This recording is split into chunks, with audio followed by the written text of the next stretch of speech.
तिवारी जी, थोड़ा सा अपन जो भी जानते हैं उसको अपन समझने की कोशिश करते हैं, है ना, और जो नहीं जानते हैं तो कोई बातें नहीं है ना। So whatever we know, we are trying to give my best as possible. So we are just two friends standing together. Yes sir. So अपन को एक बहुत ज़्यादा सर न समझ के, है ना, एज अ फ्रेंड समझ के कि मतलब लोग शेयर कर रहे हैं ना, ऐसा नहीं है कि जब अपन के बीच में एक गैप आ जाता है ना तो अंडरस्टैंडिंग कम हो जाती है, और जब गैप को कम करते हैं तो अंडरस्टैंडिंग बढ़ जाती है ना। ऐसा समझे कि ना हम कुछ जानते हैं ना आप कुछ जानते हैं, हमको भी सब कुछ नहीं पता, है ना। तो जो भी है लर्निंग स्टेज है, अपन लोग क्या करें, लर्निंग है, सीखो। ये क्या है भाई? प्रिज्म है। अच्छा, इसको प्रिज्म कहते हैं। ये किस पे काम करता है? रिफ्लेक्शन पे काम करता है। मतलब इससे लाइट जाती है और रिफ्लेक्ट हो जाती है। मतलब सर ये एक ट्रांसलूसेंट ऑब्जेक्ट है। ट्रांसलूसेंट क्या होता है यार? ट्रांसलूसेंट से अपने अंदर से लाइट पास होने देते हैं। अच्छा, ट्रांसलूसेंट अपने अंदर से लाइट पास होने देते हैं। Yes sir. तो फिर ट्रांसपेरेंट क्या होता है यार? सर ट्रांसपेरेंट ऑब्जेक्ट वो भी एक तरीके के ऑब्जेक्ट होते हैं जिसके हम आर पार देख सकते हैं। आर पार इससे देख लिए, हम आपको देख रहे हैं, देखो चश्मा यहाँ से देखे, आपको दिख रहे हो मेरे को, तो ये ट्रांसलूसेंट है। Yes sir. ये ट्रांसपेरेंट है। कौन है? It is a transparent material. ये क्या है? It is a transparent material. अच्छा ठीक ठीक ठीक है, ये ट्रांसपेरेंट। ट्रांसलूसेंट क्या यार? अच्छा ठीक, अच्छा बता दिया यार, हमें भी सीखने को मिल गया। ट्रांसलूसेंट, ट्रांसलूसेंट शायद मेरे हिसाब से ये होता है कि जिसमें आधा दिखे और आधा मतलब क्लियर कट ना दिखे। मतलब ट्रांसलूसेंट ऑयल का हम मान सकते हैं, ट्रांस यानी एक टाइम तक देख पाएं और उसके बाद नहीं, मतलब जैसे वो कांच नहीं होते गाड़ी में लगे होते हैं, वो काला शीशा लगा होता है, तो उधर से हम देखते हैं तो दिख भी जाता है, लेकिन पूरा का पूरा आर पार नहीं दिखता। That is translucent. नहीं समझे? ये कांच लगा है ना अपन लोग, ये कांच खिड़की लगी है, ये देखो, ये खिड़की है, ये खिड़की है, ये खाली नहीं है। तो यहाँ पे आर पार अपन देख क्लियर कट, क्लियर गया है, ट्रांसपेरेंट है। बहुत अच्छी बात हुई अपन के साथ, है ना। चलो और तो ये कैसा मटेरियल है? ट्रांसलूसेंट है। ओपेक क्या होता है? ओपेक ये के अंदर सर मतलब उस पे जो होगा मतलब बाउंस बैक हो जाएगा। ये देखो, नहीं देख ही नहीं पाएंगे। हाँ, तो रिफ्लेक्शन ओपेक ऑब्जेक्ट से होगा ना। यस सर, ओपेक ऑब्जेक्ट से होगा। शाइनिंग सरफेस, हाँ, रिफ्लेक्टिंग सरफेस होगी, जहाँ पे ना तो आर पार लाइट जाएगी, ना तो वो ट्रांसलूसेंट होगा, ना तो ट्रांसपेरेंट होगा। बिल्कुल बिल्कुल, बहुत बढ़िया पकड़े आप। तो ये क्या है? प्रिज्म है। ये कैसा मटेरियल है? मतलब ट्रांसपेरेंट है, ट्रांसलूसेंट है, क्या ओपेक है? सर ये ट्रांसपेरेंट है। ट्रांसपेरेंट है। क्या कोई डाउट है इसमें? No sir. अच्छा, कोई डाउट नहीं है। अच्छा, ये ट्रांसपेरेंट मटेरियल हो गया। अच्छा, तो ये किस पे काम करता है यार? किस पे काम करता है? रिफ्रैक्शन पे काम करता है। जब ट्रांसपेरेंट मटेरियल होता है ना, लाइट जब आर पार जाती है तो मीडियम क्या होता है? चेंज होता है। और जब मीडियम चेंज होता है तो क्या होता है? सर रिफ्रैक्शन होता है। रिफ्रैक्शन होता है। अच्छा, रिफ्रैक्शन हो गया यार। लाइट यहाँ से गई, मीडियम चेंज हो गया, मीडियम एयर से ग्लास हुआ, और मीडियम जैसे ही चेंज हुआ तो क्या हो जाएगा भाई? सो मीडियम चेंज होगा तो लाइट की बेंडिंग होगी, अपने डायरेक्शन से वो मुड़ जाएगी। अब मुड़ जाएगी तो क्या होगा भाई? सो मुड़ जाएगी तो हमें एक दूसरा मतलब एक मीडियम से, यानी मीडियम 1 था हमारे पास और मीडियम 2 में हम जैसे ही गए, यानी हाँ, लाइट का हम पढ़े हैं कि जब मीडियम चेंज होता है तो लाइट अपने पाथ से डेविएट हो जाती है। ये बेसिक रूल है सर, है रिफ्रैक्शन का।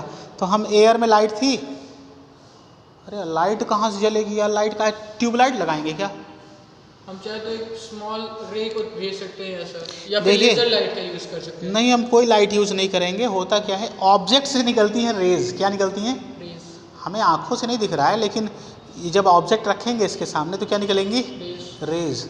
तो हम लोग क्या करते हैं, एक ठो रे भेज देते हैं, बोल देते ना ये रेज आ रही है लाइट की, फिर ये मुड़ रही है। तो लाइट की रेस कहाँ से जाती हैं? ऑब्जेक्ट से जाती है। जैसे आप खड़े हो, आप ऑब्जेक्ट हो, तो आपसे लाइट रेज यहाँ तक आ रही। मैं आपको क्यों देख पा रहा हूँ? क्योंकि आपसे लाइट रेज आई मेरी आंखों तक और आंखों से रिफ्लेक्ट होके पहुँची, तो मैं क्या कर पा रहा हूँ? आपको देख पा रहा हूँ। कुछ लाइट मैंने एब्जॉर्ब कर तो ली। हाँ, कुछ एब्जॉर्ब कर ली, कुछ रिफ्लेक्ट कर ली, कुछ ट्रांसमिट कर दी। तो ये क्या होता है? इस तरह से हम किसी ऑब्जेक्ट को देखते हैं। अच्छा, तो हम लोग बात कहीं और कर रहे थे, पहुँच कहीं और गए, कोई बात नहीं। नॉलेज कहीं से भी मिले, कुछ भी मिले, सीखना चाहिए, है ना। लर्निंग के लिए अपन सीखें, यस सर। अपन नहीं कि एक्सपेरिमेंट है तो बस यही बस सीख लें। जितना अधिक से अधिक हो सके उतना सीखने का प्रयास करें, है ना। Learning continuous. ये ट्रांसपेरेंट मटेरियल है यार। अच्छा, ट्रांसपेरेंट मटेरियल है मतलब लाइट आर पार जाएगी। Yes sir. इसमें कितने सरफेस हैं? इसमें कितने सरफेस हैं यार? इसमें कितनी सरफेस हैं? 5 सरफेस है। कौन कौन सी? 1 2 3 4 5 5 सरफेस हैं। सरफेस किसको बोलते हैं? सो सरफेस यानी two dimensional figure. Two dimensional figure जैसे ये कागज़ है ना, ये कागज़ एक कोंटे पे खड़े हो गए, इसके कितने डायमेंशन निकले हैं? बड़े वाले डायमेंशन को लेंथ बोल दिए, छोटे वाले को एक्स वाई। बड़े वाले को लेंथ बोल दिए, छोटे वाले को विड्थ।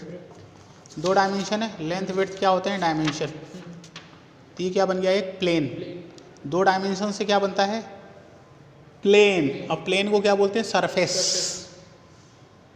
नहीं समझे? समझ। ये दीवार है, देखो वहाँ किनारे पे लेंथ और नीचे विड्थ, 2 डायमेंशन सामने से दिख रहा है, इसलिए प्लेन है। प्लेन को क्या बोलते हैं? सरफेस। चाहे प्लेन बोलें, चाहे सरफेस बोलें, चाहे प्लेनर फिगर बोलें। हाँ, अगर आप पीछे से जाके देखोगे, कहाँ से जाके देखोगे? पीछे से तो उधर अंदर थिकनेस भी होगी। तो जब पूरा देखोगे, पूरा बात करोगे तो 3 डायमेंशन है। अगर मैं पूरे रूम की बात करूँ तो एक उधर डायमेंशन, एक इधर डायमेंशन और एक 3 डायमेंशन है, तो रूम 3 डायमेंशनल है।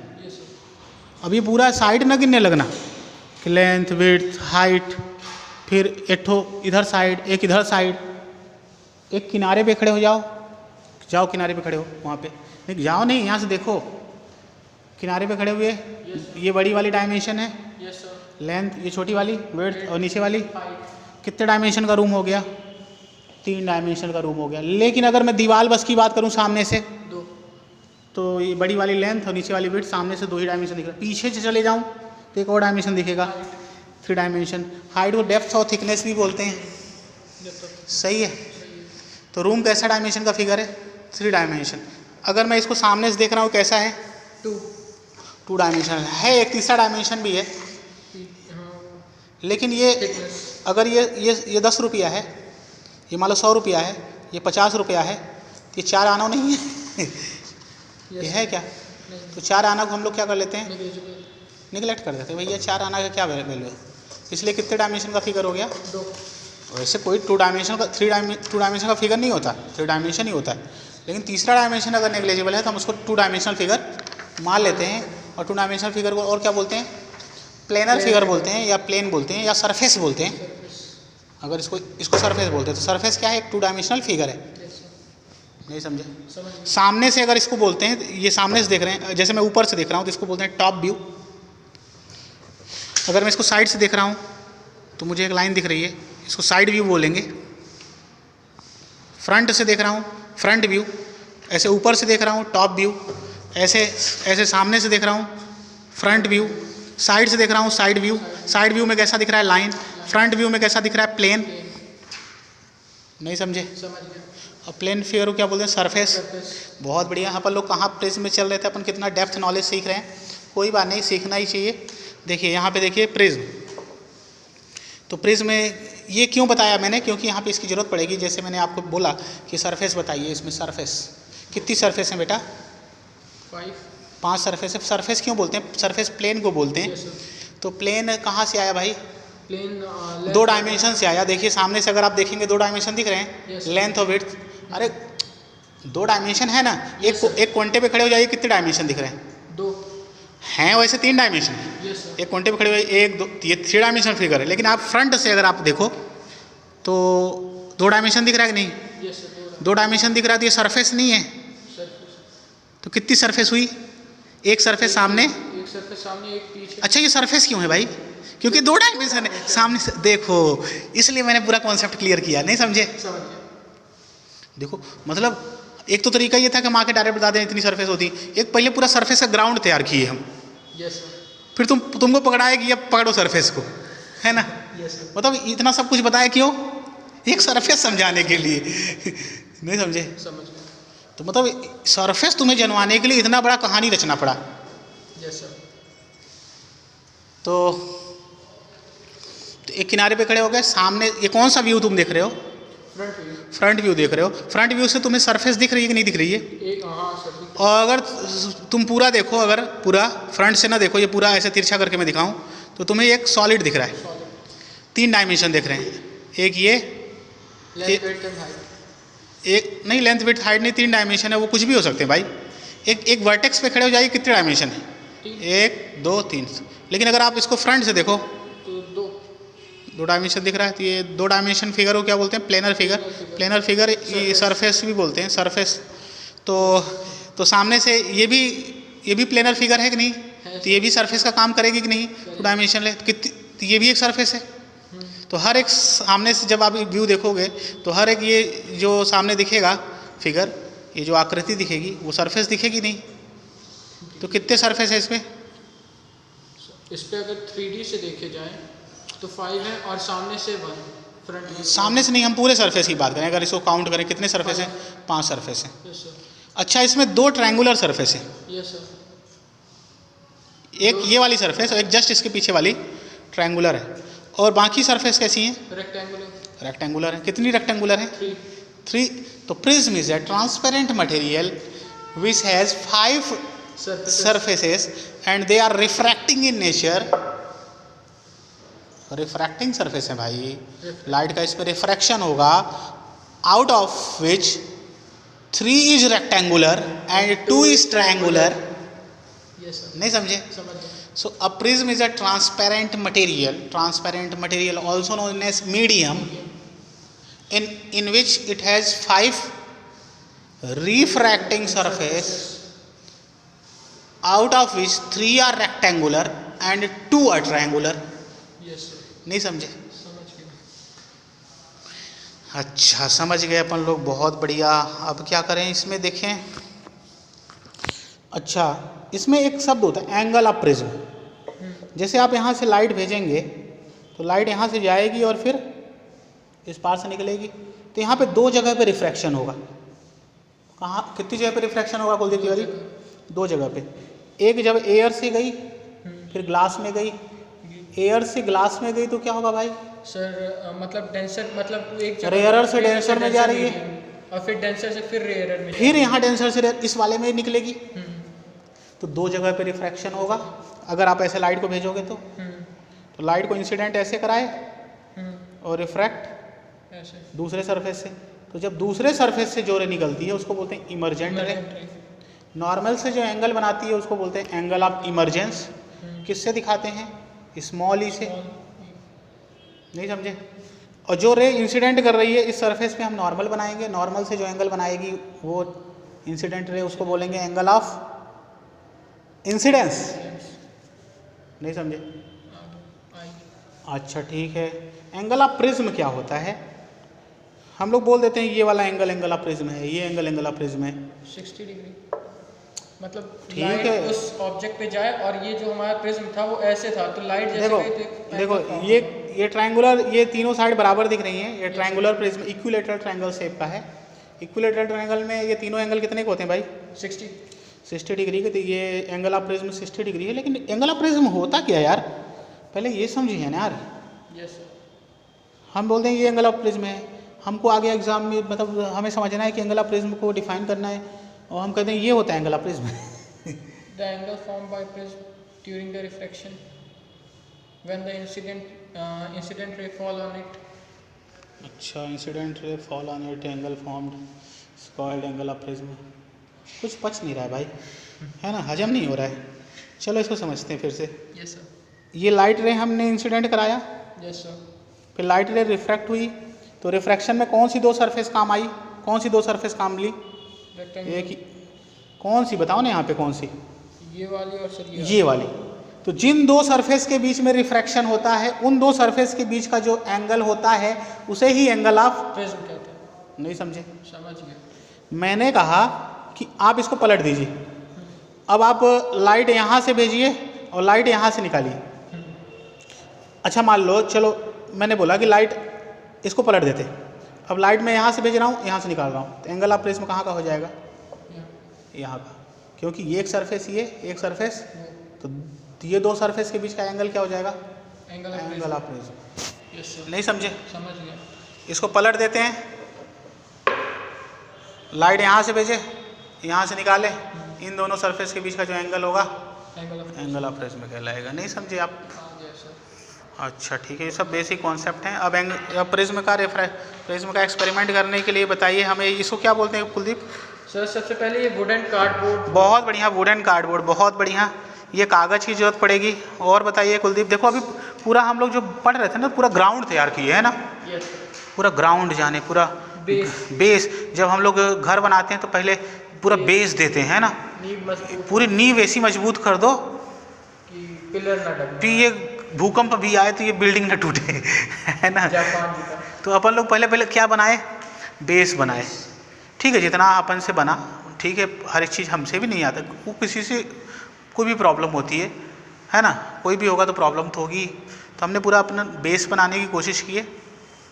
और बताइए तो कुलदीप, और क्या करेंगे यहाँ पे? सर सबसे पहले हम लोग 4 पिन से पेपर को उस पर अटैच कर देंगे जिससे हिले ना और हमारी मतलब कैलकुलेशन में एरर ना आए। बहुत बढ़िया, इसको लगा दीजिए थोड़ा सा बेटा। बेटा दोस्त कुछ भी? हाँ यार छोटे भाई। ठीक है, यहाँ पे लगा दिए पिन। फिर क्या करेंगे यार, हमको भी एक्सपेरिमेंट पूरा अच्छे से आता नहीं है। सर चलिए हम लोग एम देख रहे हैं कि deflection, angle of deflection, angle of deviation. Angle of deviation किससे दिखाते हैं कुलदीप? डेल्टा से दिखाते हैं ना, डेल्टा से दिखाते हैं एंगल ऑफ डेविएशन को। अच्छा ठीक है, ठीक है, इसको डेल्टा से दिखाएंगे। ठीक है, तो हम लोग क्या करेंगे, इसको क्या करेंगे भाई? इसको ऐसे रख देंगे। अच्छा, ये रेक्टेंगुलर सरफेस रखेंगे ट्रायंगुलर? Sir triangular. अच्छा, ट्रायंगुलर सरफेस को हम यहाँ पे रख देंगे। फिर क्या करेंगे बताओ? इसकी आउटलाइन को ड्रॉ कर लेंगे। कौन से सरफेस वाली आउटलाइन? सर ट्रायंगुलर सरफेस की आउटलाइन। चलिए ड्रॉ कर दीजिए फटाफट। चलिए ड्रॉ कर दिए भाई। बड़ा देखिए कहीं पे हमसे भी दिक्कत। अरे यार मिट्टा लियो, मिट्टा। अच्छा, इसको अच्छे से चलिए बनाते हैं थोड़ा सा, मतलब मिटा के। तो चलो मिटाओ भाई, इसको मिटा दो ना पहले एक बार, फिर से बनाओ। हाँ मिटा देते हैं ना, रफ डायग्राम अपन नहीं बनाना है, जो भी एरर्स होगी वो समझा जाएगा। चलिए ठीक ठीक ठीक ठीक। चलिए यहाँ पे क्या करेंगे और? चलिए रखिए प्रिज्म। कौन सा सरफेस रखेंगे भाई? Sir triangular. हाँ चलो रखो भाई, आराम से आराम से। हाँ बहुत बढ़िया, पेंसिल छील लो। ठीक ठीक ठीक, कोई बात नहीं। इसको भी चलो मिला लेते हैं। ठीक, बहुत बढ़िया। इधर से भी मिला लेते हैं, बहुत बढ़िया। हाँ अरे हाँ ठीक है, कोई बात नहीं। चलिए फिर क्या करेंगे यार कुलदीप भाई? फिर ये इसका आउटलाइन हमने बना लिया, फिर क्या करेंगे? इसमें एक पॉइंट लेंगे, एक पॉइंट, एक बिंदु लेंगे, है ना। एक इस सरफेस पे एक तो बिंदु लेंगे, है ना। तो बिंदु चलो ले लो, बिंदु दो हम देखते हैं थोड़ा सा। चलो बिंदु ले लिए भाई। फिर यहाँ पे क्या करेंगे? एक तो नॉर्मल ड्रॉ करेंगे। नॉर्मल क्या होता है Kuldeep? Sir normal perpendicular 90 degree में, मतलब एक लाइन होती है जो एंगल ऑफ इंसिडेंस और एंगल ऑफ रिफ्लेक्शन को अलग अलग कर देती है। नॉर्मल ये जो सरफेस है ना, यस सर, इस सरफेस पे परपेंडिकुलर होता है। जी सर। क्या होता है? Perpendicular. Normal is a ray which is perpendicular to the surface. तो ये सरफेस है ना? Yes sir. ये लाइन सरफेस ही है। Yes sir. ये जो 3 डायमेंशनल है, ये बताओ कहाँ हम इसको पेंसिल चला के यहाँ ले आ देंगे का? No sir. हवा में पेंसिल चला लेंगे? नो तो ये जो 3 डायमेंशनल शेप था उसको हमने किस में कन्वर्ट किया? उसके 2 डायमेंशन, उसका जो बेस था वो 2 डायमेंशन था ना। Yes sir. ये बेस है, तो जिसको बेस क्या है भाई? ट्रायंगुलर। बेस वो सरफेस है जिस पे हम रख रहे हैं, जिसको हम ग्राउंड पे रख रहे हैं, वही क्या है? बेस। बेस है। तो इस सरफेस पे, ये जो सरफेस है ये वाली लाइन, इस पे हम क्या खींच रहे हैं? परपेंडिकुलर। चलो परपेंडिकुलर खींच दो तो वो नॉर्मल कहलाएगा। कहलाएगा कि नहीं कहलाएगा बताओ? चलो चलो चलो चलो। तो और देखो इस पॉइंट पे हम क्या करेंगे? चलो यहाँ पे इस पॉइंट पे हम, और इधर इसको क्या बोलते हैं यार कुलदीप? सर अगर देखा जाए तो इस पे स्केल भी है और हमारा वो भी है। ये ठीक है, स्केल है, प्रोडक्ट है, इसको रूलर बोलते हैं। क्या बोलते हैं? रूलर। स्केल को रूलर बोलते हैं। क्या बोलते हैं? रूलर। स्केल को क्या बोलते हैं? रूलर। अच्छा रूलर बोलते हैं। अच्छा कितने सेंटीमीटर स्केल है? Sir 30 centimetre. इसमें एक शब्द होता है यार, list count. Yes sir. List count क्या है यार? सर लीस्ट काउंट यानी सर लोएस्ट वैल्यू जो हम काउंट कर सकें। हाँ, लो मिनिमम वैल्यू इससे जितना मेजर कर लें, इसमें मिनिमम कितना नाप सकते सर हैं भाई? 0.1। 0.1 का रुपया? 0.1 सेंटीमीटर। सेंटीमीटर ऐसे बोले ना यार, उसकी यूनिट भी तो बताना पड़ेगा। 0.1 रुपया नाप लिए हम जाके। तो ये हो गया। देखो ये कितने सेंटीमीटर है? Sir 1 centimetre. 1 सेंटीमीटर। इसमें कितने खाने हैं? सर 10। तो 10 खाने में कितने सेंटीमीटर हैं? सर 10 खाने में 1 सेंटीमीटर है। तो एक खाने में कितने सेंटीमीटर हो जाएगा? मतलब एक खाने में 1/10। देखो देखो फिर से यहाँ समझते हैं यार। देखो देखो देखो, बड़ा अच्छा काम चल रहा है। चलो चलो यहाँ देखते हैं। हमने कहा 10 खाने में, 10 खाने, ये खाने लिख देते हैं। Yes sir. 10 खाने में 1 सेंटीमीटर चले तो एक खाने में 1/10। 1/10 सेंटीमीटर चलें। जी सर। 1/10 सेंटीमीटर मतलब 0.1 सेंटीमीटर। और अगर इसको मिलीमीटर में कन्वर्ट करना हो तो 1 सेंटीमीटर में 10 खाने होते हैं। Yes sir. तो 1 सेंटीमीटर में कितने खाने? 10 खाने। तो 10 खाने मतलब 10 ठो मिलीमीटर। तो अगर हमें सेंटीमीटर को मिलीमीटर बदलना है तो क्या करेंगे? 10 से डिवाइड कर देंगे। 10 से गुणा करा देंगे भाई। जी। छोटी यूनिट में जाते हैं तो गुणा कराते हैं ना। 1 रुपया है और 100 पैसा होते हैं तो वैल्यू बढ़ जाती है ना। Yes sir. पैसे में वैल्यू बढ़ जाती है। तो 1 मिलीमीटर। 1 मिलीमीटर, तो चाहे हम बोलें 0.1 सेंटीमीटर चाहे 1 मिलीमीटर। तो ये मिनिमम कितना नाप सकता है? 1 मिलीमीटर। कौन? ये वाला रूलर, ये स्केल जो है। मैं बोलूँ आधा मिलीमीटर नाप के दिखाओ इस स्केल से। नहीं। एक खाना ही नापेगा। हम अंदाज़ा लगाएंगे लेकिन वो क्या एग्जैक्ट होगा? नहीं होगा। तो इसकी क्या है? कमी है। तो ये मिनिमम कितना नाप सकता है? और 0.1। यही इसका क्या है? Least count. So what is the least count of an instrument? The minimum reading can be read by that instrument is called least count. Least count. How to calculate? Can you calculate the least count of any instrument? Yes sir. क्या हम किसी भी instrument का least count निकाल सकते हैं? Yes sir. अच्छा निकाल सकते हैं, बहुत बढ़िया। तो चलिए, व्हाट इज नॉर्मल बेटा? The sir perpendicular to the surface is called normal and perpendicular a line which is perpendicular to the surface is called normal. So we are going to draw a normal. So first we put the protractor at that point. तो सर्वप्रथम क्या करेंगे बेटा? हम इस protect एक second हमको भी दिख रहा है। तो यहाँ पे प्रोटेक्टर इस पॉइंट पे रखेंगे। फिर यहाँ पे बेटा पेंसिल चलाइए, पेंसिल का नोक यहाँ लगा दीजिए, यहाँ पे। हाँ एकदम बहुत बढ़िया। अब इसको मिला देंगे। इसको मिला दीजिए बेटा, पेंसिल से मिला दीजिए, पेंसिल से। हम स्केल तो लगा दिए हैं ना। बड़ी खींच ले जाइए ना, नॉर्मल ये थोड़ी कहेगी कि इतना बड़ा खींचना है। नहीं समझे? अच्छा ये नॉर्मल हो गया। अब क्या करेंगे भाई? जो एंगल ऑफ इंसिडेंस होता है वो कहाँ से लिया जाता है? एंगल ऑफ सर नॉर्मल, इससे मतलब नॉर्मल से ही लिया जाएगा। तो क्या इस सरफेस से लिया जाएगा? सर अगर नॉर्मल से ही हम एंगल लेंगे, तो जो भी एंगल होता है वो नॉर्मल से लिया जाता है ना। विकास जी आप भी आ चुके हैं, अच्छे से थोड़ा सा बैग रख लीजिए बेटा, आ जाइए। दो बेटा। Yes sir. तो ये अपना क्या हो गया? नॉर्मल। नॉर्मल हो गया। अब क्या करेंगे? एंगल ऑफ इंसिडेंस सर, जैसे जिस रीडिंग पे हमें लेना है। अब देखिए ये नॉर्मल है, इससे हम कितने डिग्री पे, चलो हम लोग रख लेते हैं 80, 90, 60, 30 डिग्री रख लेते हैं। अब एक सेकंड रुक जाओ भाई, यहाँ से देखिए वो होता क्या, व्यू का असर पड़ता है। आप उस व्यू से देख रहे हो, हम किस व्यू से देख रहे हैं, चलो नहीं समझे। जो विजुअल होता है ना, जो विजुअलाइज अलग अलग जगह से करते हैं तो वो दिखने में भी अलग अलग दिखाई देता है। ऐसे विकास को अगर हम छत पे वहाँ बैठा दें 1 किलोमीटर, तो हमको विकास इतना बड़ा दिखेगा। तो विजुअलाइजेशन पोजीशन भी डिपेंड करती है कि आप विजुअलाइज कहाँ से कर रहे हो, नहीं समझे। Yes sir. तो इधर देखो, इधर विकास, इधर आ जाओ बेटा।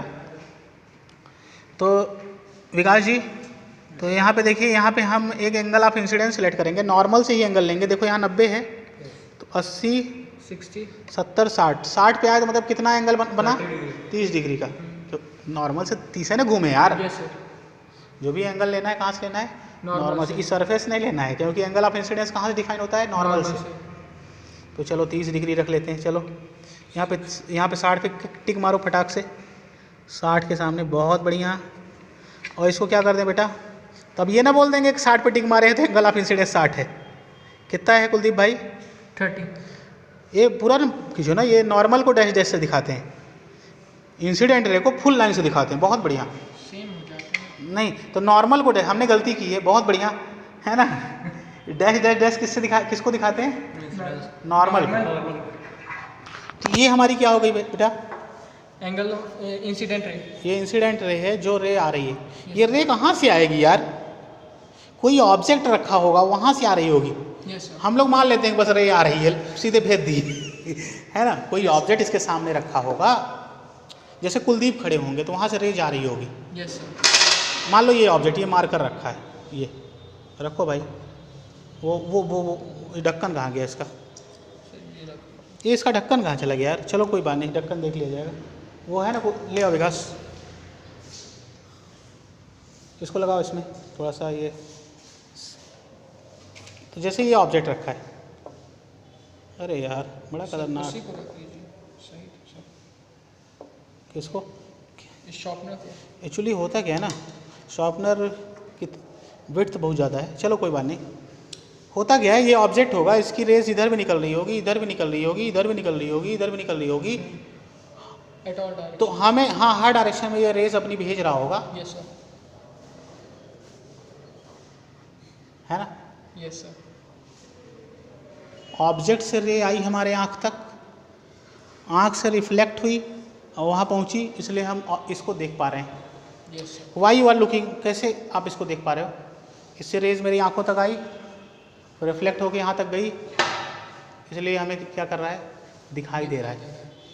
तुम क्यों दिखाई दे रहे हो मुझे, तुम्हारे से रेज आई, यहाँ से मेरी आंख से रिफ्लेक्ट हुई रेज, और मैं तुमको देख पा रहा हूँ। तो हर डायरेक्शन में तुम रेज भेज रहे हो।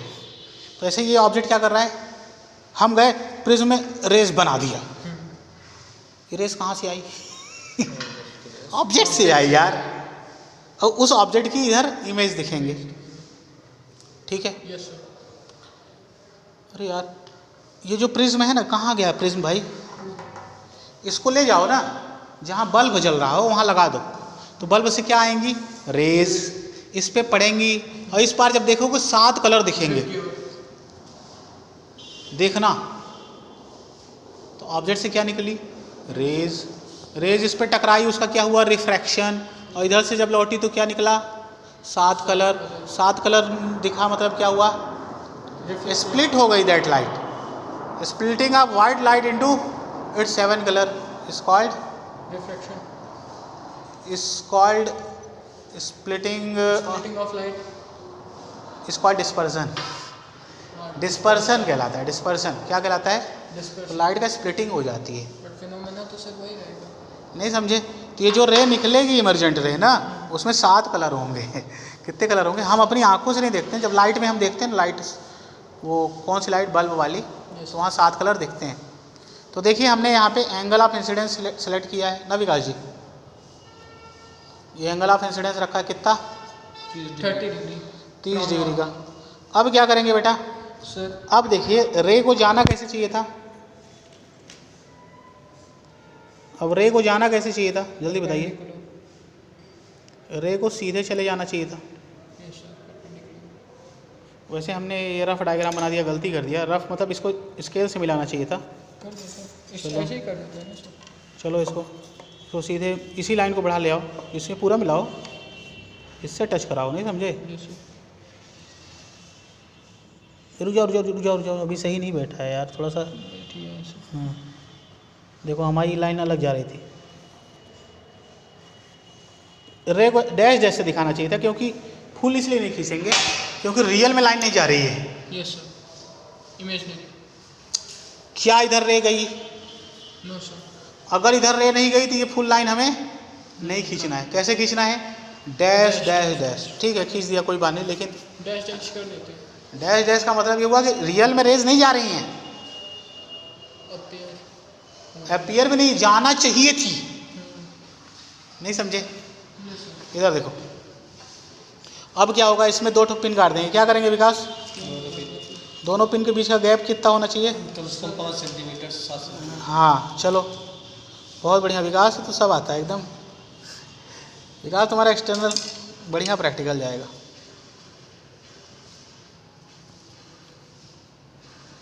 और बताओ भाई। ठीक है इसको लगा दी। टाइम नहीं लिखे थे आज आप उसमें? एक्चुअली माधवी मैडम भेजी थी ना। अच्छा, इसीलिए सुबह। ठीक है तो चलिए यहाँ पे हमने पिन लगा दिया। ठीक है अब क्या करेंगे, इसमें प्रिज्म को प्लेस कर देंगे। चलो बहुत बढ़िया। बताओ कुलदीप, तुम भी बताओ यार। सर मैं ही तो बता रहा हूँ। हाँ हाँ बहुत बढ़िया। अब बताओ कुछ तुम भी बोलो। सर अब देखेंगे कि मतलब एक लाइन में आनी चाहिए। ये प्रिज्म को प्लेस कर दिया, अच्छे से थोड़ा लगाओ यार। दीजिए सर दबा। अब हम दूसरे साइड से चले जाएंगे। Yes sir. थोड़ा सा हम बैठ जाएंगे, क्या करेंगे चलो चलो चलो चलो चलो। अरे बैठो भाई, बैठो बैठो बैठो। यहाँ देखते हैं। चलो ये दूसरे साइड से दिख रहा है हमें। हाँ देखो उधर वाली जो पिन है, तो किधर वाली पिन कुलदीप? यहाँ से दिख रही है सर। रुक जाओ रुक जाओ रुक जाओ। ये इधर की पिन एकदम तुम उसके बगल में लगा दिए हो, कोई बात नहीं, कर देता हूँ, इधर कर देता हूँ। हाँ थोड़ा सा दूर लगाओ यार। Yes sir. इसको दूर लगाओ। चलो एक मिनट सर। विकास वो थोड़ा बहुत पास हुआ है तो सोच रहा हूँ सर 2 सेंटीमीटर। लो तुम लगाओ भाई। कुलदीप तुम सामने आओ, इसको बराबर रखो यार, इसको बराबर रखो। किसको? प्रिज्म को, प्रिज्म को देखो बढ़िया रखा है, सही एकदम सही। हाँ क्या है, मुझे नहीं दिख रहा था ना, मैं बैठ गया हूँ। चलो इधर। अब देखो भाई कुलदीप, यस सर। जब इसको देखे तो ये देखो उधर की जो पिन थी ये इस लाइन में दिख रही है। इधर आओ देखो, दोनों दिख रहे हैं। दोनों दिख रही है ना। उधर की पिन इस वाले सरफेस में एक लाइन में दिख रही है कि नहीं? अब हम क्या करेंगे, अंदाज से क्या करेंगे, अंदाज से इसी लाइन में पिन को क्या कर लेंगे, प्लेस कर देंगे। हाँ पिन लगा देंगे। हाँ एक और पिन ले आते ये हैं, लीजिए सर। बस इसी के जस्ट सामने, थोड़ा इधर उधर नहीं होना चाहिए। चलो अभी इधर उधर हो रहा था। चलो एक और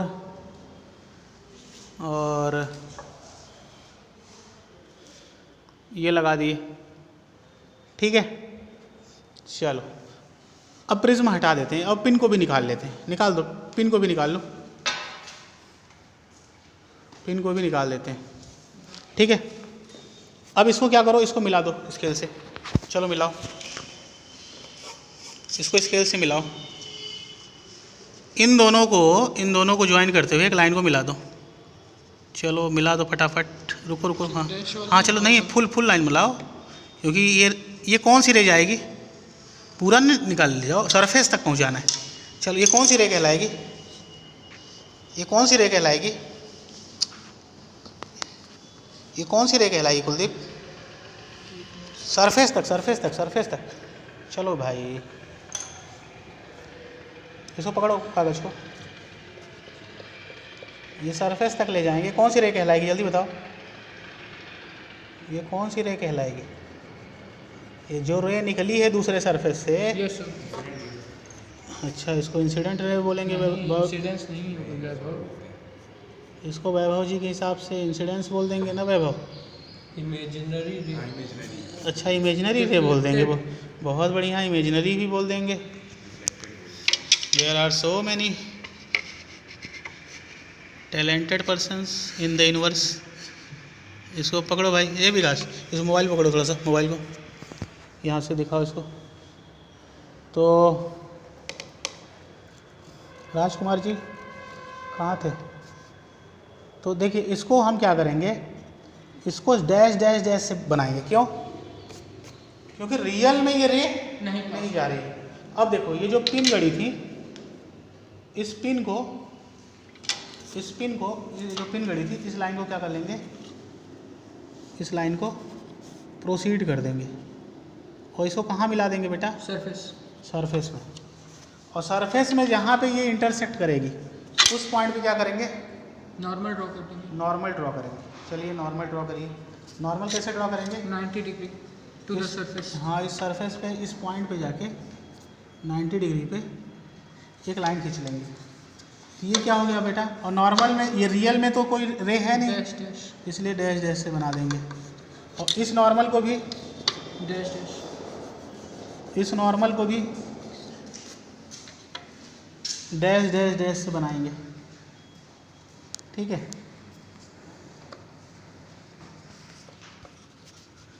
ये नॉर्मल डैश डैश हो गया। ये क्या हो गया बेटा? Angle of incidence. और ये क्या है बेटा? ये क्या है? ये क्या है? ये नॉर्मल था पहली सरफेस का, N1 बोल देते हैं। N2 ये नॉर्मल। इंसिडेंट रे जो भी एंगल बना रही है इसको क्या बोलेंगे? Angle of incidence. और ये नॉर्मल है। और ये कौन सी रे है? ये कौन सी रे है बेटा? ये जो दूसरे सरफेस से रे निकलती है, ये तीर दिखाना बहुत जरूरी है। तीर दिखाना, तीर दिखाने से क्या होता है कि रे इधर जा रही है, उसका डायरेक्शन बताता है। अगर आप तीर नहीं दिखाएंगे तो नंबर आगे कट सकते हैं। ठीक है। और ये इंसिडेंट मतलब इधर इंसिडेंट रे जा रही थी। अब यहाँ जाने के बाद फाइनली हुआ क्या कि इसका ये जो रे है इधर मुड़ गई। जाना क्या चाहिए था? सीधे। लेकिन ये रियल में सीधे जा नहीं रही है, मुड़ रही है। किसकी वजह से मुड़ी? इस प्रिज्म के आने की वजह से। ये मुड़ाव क्यों हुआ भाई? मतलब सर प्रिज्म के आने की वजह से हुआ। जब आप पिन लगा के देख रहे थे तो रेस उधर न जाके इधर मुड़ रही थी। Yes sir. आप ऑब्जेक्ट को इधर रखे थे, सीधे निकलना चाहिए था। लेकिन जैसे ही प्रिज्म आया, ये रेस को इधर मोड़ दिया, पिन आपको इधर दिखने लगी। वो ऑब्जेक्ट था, पिन कौन था? ऑब्जेक्ट। और उसकी जो इमेज थी इधर दिख रही थी दूसरे साइड से। ये मुड़ गया। ये जो बेंडिंग हो गई ना, इसको जो जाना ऐसे चाहिए था, अब मुड़ किधर रही है? इधर। तो ये जो मुड़ाव हुआ ना, ये this is angle of deviation. नहीं समझे? जाना इसको ऐसे चाहिए था। Yes sir. रेज यहाँ ये ऑब्जेक्ट तुम यहाँ लगाए थे। Yes sir. और ऑब्जेक्ट से रेज ऐसे जानी चाहिए थी। भाई तुम्हें मिल गया था ना कि ये रेज जा रही है। Yes sir. अब फाइनली हुआ क्या? वहाँ दिखा दे भाई।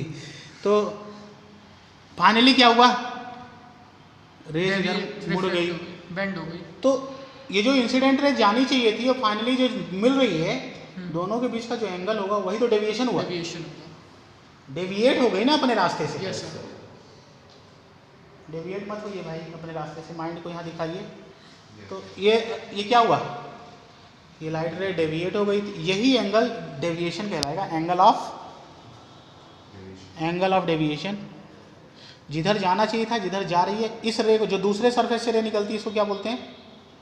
क्या बोलते हैं विकास? इमर्जेंट रे। और ये जो एंगल होता है इसको, और ये एंगल ऑफ डेविएशन है। Yes sir. और नॉर्मल से जो एंगल है वो एंगल ऑफ इमर्जेंस है। एंगल ऑफ इमर्जेंस जो होगा वो हमेशा नॉर्मल, जैसे वो एंगल ऑफ इंसिडेंस था नॉर्मल से, वैसे ही नॉर्मल से जो एंगल होगा उसको क्या बोलेंगे? Angle of emergence. उसको क्या बोलेंगे? Angle of emergence. अच्छा, तो ये हो गया अपना एंगल ऑफ इमर्जेंस। क्लियर है? और ये क्या है? Angle of deviation. क्लियर है? Yes sir. अच्छा, प्रिज्म में हम करना क्या चाहते थे? ठीक है, ये सब हम angle of deviation, angle of deviation निकाल रहे थे। Yes sir. हम अलग अलग angle of incidence incidence set करेंगे। हमने अभी कितना रखा था एंगल ऑफ 30 इंसिडेंस? डिग्री रखा था सर, हमने हाँ नॉर्मल से एंगल ऑफ इंसिडेंस 30 डिग्री रखा था। और इस एंगल ऑफ डेविएशन को नापो कितना आया। डेविएशन मतलब लाइट रे कितना डेविएट हो गई, मुड़ गई। नापो कितना आया, नापो। कहाँ से नाप रहे हैं, किसके किसके बीच का रे है, एंगल है? अच्छा ठीक है, ये देखिए ऐसे कहाँ तो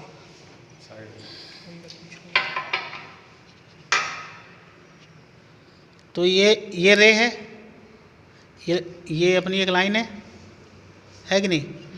इससे देखो ये कितने एंगल पे गया है डेविएशन। देखो यहाँ पे देखो कितने पे जा रहा है, 30 डिग्री। देखो एग्जैक्ट देख लेते हैं, एग्जैक्ट 30। एग्जैक्ट रुक जाओ भाई, एग्जैक्ट 30 है।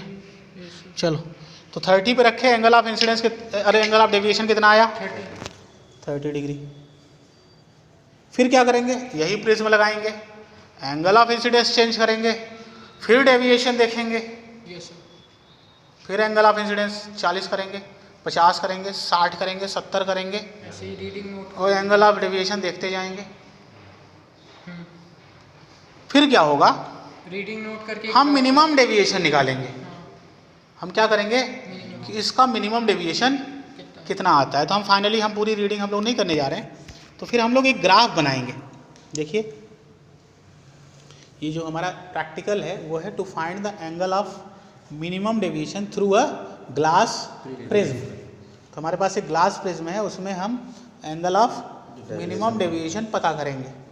तो हम क्या करेंगे, अलग अलग एंगल ऑफ इंसिडेंस रखेंगे, अलग अलग डेविएशन निकालेंगे, और फिर हम क्या करेंगे, एक ग्राफ ड्रॉ करेंगे। मतलब कैसे वेरी कर रहा है इसका वेरिएशन दिखाएंगे। ग्राफ में क्या करेंगे, इधर लिखेंगे एंगल ऑफ इंसिडेंस आई, और इधर क्या लिखेंगे, एंगल ऑफ डेविएशन। ये एंगल ऑफ डेविएशन क्या है, रे जिधर जानी चाहिए थी और जो रे जा रही है, दोनों के बीच का जो एंगल है वही क्या है, एंगल ऑफ डेविएशन है। ये मुड़ना क्यों हो रहा है रे का? सर क्योंकि प्रिज्म आ गया। प्रिज्म। अच्छा, ये रे किसकी वजह से आई, इस ये जो नीडल लगाया ना, दो ठो ये पिन, यही ऑब्जेक्ट था हमारे लिए। क्या था, ऑब्जेक्ट रखते थे। उसकी इमेज किधर दिखती थी, इधर एक लाइन में है ना, नहीं समझे? तो देखिए एक सेकंड, अब हम क्या करेंगे, हम प्रैक्टिकली ये देखा गया, आपको बना के दिखाना है वहाँ पे। ये नहीं कि एक्सटर्नल आए तो उसको बोल दे कि सर ऐसे बनेगा, ऐसे नहीं। आप क्या करोगे, 30 डिग्री रखोगे, डेविएशन रखे, ये देखो मान लो 30 डिग्री है, डेविएशन रखे, डेविएशन पहले तुम्हें ज़्यादा मिलेगा। क्या मिलेगा, ज़्यादा। फिर एंगल ऑफ इंसिडेंस और बढ़ाओगे, डेविएशन थोड़ा कम होगा। फिर एंगल ऑफ डेविएशन और एंगल ऑफ इंसिडेंस और बढ़ाओगे, डेविएशन और कम होगा। फिर एंगल ऑफ इंसिडेंस और बढ़ाओगे, डेविएशन और कम होगा। फिर क्या होता है कि एंगल ऑफ इंसिडेंस बढ़ाने से डेविएशन बढ़ने लगता है। क्या होता है, फिर एंगल ऑफ इंसिडेंस बढ़ाए, डेविएशन बढ़ गया, फिर एंगल ऑफ इंसिडेंस बढ़ाए, डेविएशन बढ़ गया। तो ये कुछ ऐसा ग्राफ दिखेगा, ऐसा ग्राफ एग्जैक्ट यू नहीं होता है। तो एक ऐसा एंगल ऑफ इंसिडेंस आता है, एक ऐसा एंगल ऑफ इंसिडेंस आपको इस ग्राफ में मिलेगा जिसके करस्पॉन्डिंग जो डेविएशन होगा वो डेल्टा और मिनिमम होगा, क्योंकि इसके ऊपर भी बढ़ रहा है और इससे ज़्यादा angle, come angle of incidence में भी डेविएशन ज़्यादा होता है और ज़्यादा एंगल ऑफ इंसिडेंस में भी ज़्यादा डेविएशन होता है। एक ऐसा एंगल आता है जहाँ पे हमें डेविएशन मिनिमम मिलता है, वही एंगल ऑफ इंसिडेंस के करस्पॉन्डिंग हम डेविएशन देख लेंगे ग्राफ में। ग्राफ पेपर लिए रहेंगे, वहाँ ड्रॉ कर लेंगे और वो स्केल नाप लेंगे। एक स्केल फैक्टर होता है कि हम एक खाने को 5 सेंटीमीटर मान लिए, या एक खाने को 30 डिग्री मान लिए, दो खाने को 60 डिग्री मान लेंगे। तो अगर एक खाने को 10 डिग्री मान रहे हो या एक खाने को 5 डिग्री मान रहे हो, भाई इधर लाइन है और उसको आप डिग्री बोल रहे हो, चलते 1 सेंटीमीटर हो बोलते हो 5 डिग्री, ये क्या है? मतलब चल रहे हो लेंथ और उधर बोलते हो डिग्री। मतलब कि एक खाने को हम क्या बोल रहे हैं, 5 डिग्री, यही स्केल है, इसको क्या बोलते हैं? स्केल। 2 खाने को 10 डिग्री, 3 खाने को ये, तो यहाँ पे हम स्केल मेंशन करेंगे जब ग्राफ ड्रॉ करेंगे, तो यहाँ पे लिखेंगे 1 सेंटीमीटर मतलब 1 खाना या 1 मिलीमीटर बराबर 5 डिग्री। आप कोई भी स्केल सेलेक्ट कर सकते हो, इसको स्केल बोलते हैं। तो यहाँ पे स्केल लिख देंगे, यहाँ पे बोल देंगे स्केल हमने 1 खाने को 5 डिग्री माना है, ठीक है। ऐसे ही यहाँ पे 1 खाने को 10 डिग्री मान सकते हो। ये स्केल आप सेलेक्ट करोगे जब ग्राफ ड्रॉ करोगे, नहीं समझे? तो हम अलग अलग एंगल ऑफ इंसिडेंस रखते जाएंगे और ये मिनिमम डेविएशन हम निकाल लेंगे ग्राफ ड्रॉ करके, नहीं समझे? हमने एक ही एंगल ऑफ इंसिडेंस दिखाया है और ये बता रहे हैं कम एंगल ऑफ इंसिडेंस में पहले एंगल ऑफ डेविएशन बढ़ता है, फिर ज़्यादा पे भी बढ़ता है। एक ऐसा एंगल ऑफ इंसिडेंस आता है उनके बीच का जहाँ पे एंगल ऑफ डेविएशन मिनिमम होता है, यही मिनिमम डेविएशन हमें निकालना है। तो ग्राफ में जब हम ड्रॉ करेंगे अलग अलग एंगल रख के, तो ये ग्राफ बनेगा और मिनिमम डेविएशन हम देख लेंगे कितने एंगल पे बना है, नहीं समझे? तो यही है। इससे एक और एक्सपेरिमेंट होता है इसके थ्रू, जिसमें हम ये प्रिज्म का हम रिफ्रैक्टिव इंडेक्स भी निकाल सकते हैं। एक और एक्सपेरिमेंट होता है, बस इसी में थोड़ा सा और आगे बढ़ा देंगे। इधर देखो भाई, इसी एक्सपेरिमेंट को और प्रोसीड करके थोड़ा सा प्रोसीड करें तो हम इस प्रिज्म का कितना रिफ्रैक्टिव इंडेक्स है ये भी निकाल सकते हैं। अच्छा, ये कैसा प्रिज्म है? इक्विलेटरल प्रिज्म है, इक्विलेटरल शेप का इसका फेस है ना। तो इसका एंगल ऑफ प्रिज्म कितने का होगा? 60 डिग्री का होगा। अगर हमें इसका रिफ्रैक्टिव इंडेक्स निकालना है तो अगर इसके रिफ्रैक्टिव इंडेक्स को म्यू बोलूँ मैं, इसका फार्मूला होता है sin A plus delta minimum upon 2 upon sin A बटे 2। ये क्या होता है? Angle of prism. यहाँ पे एंगल ऑफ प्रिज्म क्योंकि इक्विलेटरल है 60 डिग्री है, तो यहाँ पे अगर मैं 60 डिग्री रखूँ, यहाँ पे ये 60 मान लेता हूँ, मान लो मिनिमम डेविएशन 30 डिग्री आया, मान लो, वो कुछ भी हो सकता है। तो कितना हो जाएगा? म्यू साइन 60 प्लस 30 साइन 90 और बटे 2 करोगे तो 45 हो जाएगा, अपॉन साइन 60 बटे 2 साइन ए क्या है? एंगल ऑफ प्रिज्म 30, साइन 45 हो गया 1/√2, साइन 30 हो गया 1/2, और इसको ये कितना हो गया? म्यू इक्वल टू 2 ऊपर चला गया तो 2 बटे √2, 2 को लिख सकते हैं √2 इंटू √2 और नीचे 2 √2 आ गया। √2 इसका 1.414 हो गया, तो इसका रिफ्रैक्टिव इंडेक्स ग्लास का आ गया। अगर इतना एंगल ऑफ मिनिमम डेविएशन आता तो, नहीं समझे? तो हम उस प्रिज्म का रिफ्रैक्टिव इंडेक्स भी निकाल सकते हैं, ठीक है। तो प्रिज्म में दो चीज़ निकालना पड़ता है, एक मिनिमम डेविएशन, और मिनिमम डेविएशन आ गया तो उससे हम क्या निकालते हैं? Refractive index. हाँ, प्रिज्म में अगर हम जो भी एक्सपेरिमेंट परफॉर्म कर रहे हैं उसमें कोई एरर नहीं है और पूरी आइडियल कंडीशन है, तो वहाँ पे ये देखा गया है कि I प्लस E का जो सम होता है, एंगल ऑफ इंसिडेंस और एंगल ऑफ इमर्जेंस का जो जोड़ होता है, वो एंगल ऑफ प्रिज्म और प्लस डेल्टा के इक्वल, डेल्टा मिनिमम के बराबर होता है, नहीं समझे? यस। क्या मैंने बोला? एंगल ऑफ इंसिडेंस और एंगल ऑफ इमर्जेंस का जो जोड़ होगा वो angle of prism plus minimum deviation के जोड़ के बराबर आता है। यही प्रिज्म में हम वेरिफिकेशन करते हैं, 2 चीज़, एक मिनिमम डेविएशन, और मिनिमम डेविएशन निकालने के बाद हम क्या निकालते हैं? Refractive index of the prism.